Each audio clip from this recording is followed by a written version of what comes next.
Welcome to YOUCANIC. In this video we're going to go over a common problem that many Mercedes Benz owners face, and that is this error that says auxiliary battery malfunction. This message can come up on a newer Mercedes, and the reason is because these vehicles have two batteries. They have the main or the starter battery or system battery, it's also called, and then you have the auxiliary battery. Sometimes it might be called a secondary battery. The secondary battery is typically small like this, even though the earlier models like the E-Class, it was a little bit bigger. So why do these Mercedes have an auxiliary battery? The reason why you have an auxiliary battery is because if the system voltage is really low, then the auxiliary battery is used to run some of the really critical components of the vehicle. The auxiliary battery is not there to start your engine, so you might notice that, for example, the car runs and drives totally fine, and then you have this auxiliary battery malfunction error, right? It's because again, auxiliary battery is not for starting or running the engine, it's just for some critical components of the vehicle. So what would that be?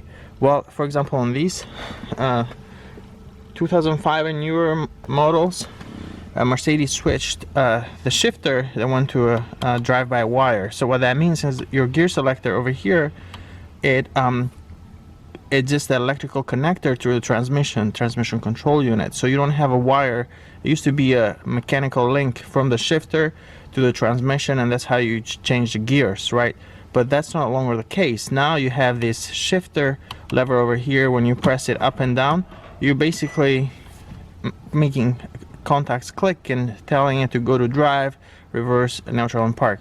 Now if the main battery fails, now you won't be able to shift this transmission into park, which can be a safety issue. So the auxiliary battery will kick in and allow you to shift this gear selector, shift the gears to park, or shift between, take it to neutral, and so on. So even though the onboard system voltage might be low, where it won't control that this shifters or the gears, the backup battery or auxiliary battery will kick in. One of the reasons that we believe it made Mercedes put an auxiliary battery on these vehicles. Now, on some models where, for example, like the E-Class, the early 2003, 2004, 2005 or so E-Class, the auxiliary battery is a little bit bigger, and it's used to kind of run a few more things, but as it seems, on the newer models,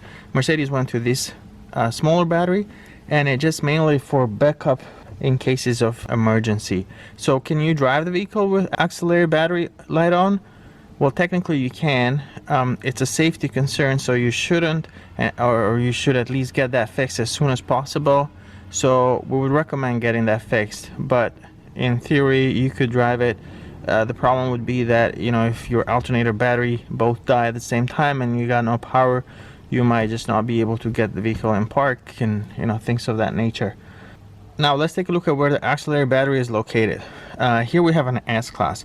On the S-Class and in a lot of the newer models, the auxiliary battery is located right here inside the dashboard. You'll remove the cover here, you remove the fuse box, and then you'll see the auxiliary battery there. You can see it's right there. Now we have already replaced it. It's an aftermarket. If you're replacing your auxiliary battery, one thing that we would strongly recommend is check the voltage on it. It should be over 12. These batteries tend to sit a lot, whether you're buying it online, buying an aftermarket, and aftermarket work just fine. But they tend to sit a lot, and if they sit a lot, they can discharge over time, and what will happen is that you'll put it and then you'll have an issue with the same error coming up again. So make sure you check the voltage. It needs to be above 12. If it's not, you can try charging it, because if you put this, install it, and it's got low voltage, even though the alternator it's supposed to charge that, the alternator doesn't really do a good job of recharging that if the voltage on that auxiliary battery is critically low. It just basically cuts power to it, and it gives you that warning message. So another common place where you'd find it, especially on the E-Class for example, it would be right here. You'd have a black cover, and I'm talking about the W211 E-Class. You'll have a cover here, and then you take that off and you'll see the battery. Here we have a hybrid, so this is a hybrid battery, but that's common for the early model E-Class. Okay, for the SUVs, the GLs, MLs, R classes, it's located right down here. You'd have to, some cases you have to take the bolts for the seat and then tilt the seat back, and then you'll be able to access that. Alright, so another location where you'll find the auxiliary battery is on the two-seaters. Typically it's right behind the driver's side. Right on the bottom you have the panel, divides the trunk space with the interior. Right at the bottom of it you'll have a net that's used for storage. Right behind that net is where the auxiliary battery is located. And then in some models you might also find it in the trunk area, but for the majority of the Mercedes you'll find the auxiliary battery on the left side of the dashboard.